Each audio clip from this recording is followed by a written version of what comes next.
İmam Rabbani Kuddise Sirru buyuruyor ki bir meselede şeyh olan zat konuşuyor, bir de alim olan zat konuşuyor. Alimin tarikatı yok. Gene Allah'a kulluk yapıyor. Namazı işte orucu vesaire tamam vesaire.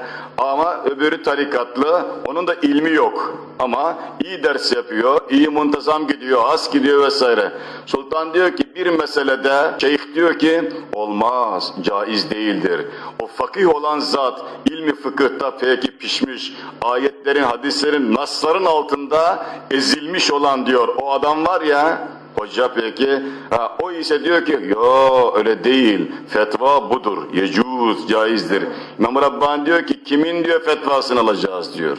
Şeyhin fetvasını mı, yoksa peki ilimsiz olan şeyhin fetvasını mı, yoksa ilimli olup da onun gibi tarikat dersi olmayan alimin fetvasını mı? El cevap, fakihin fetvasını almak lazım diyor.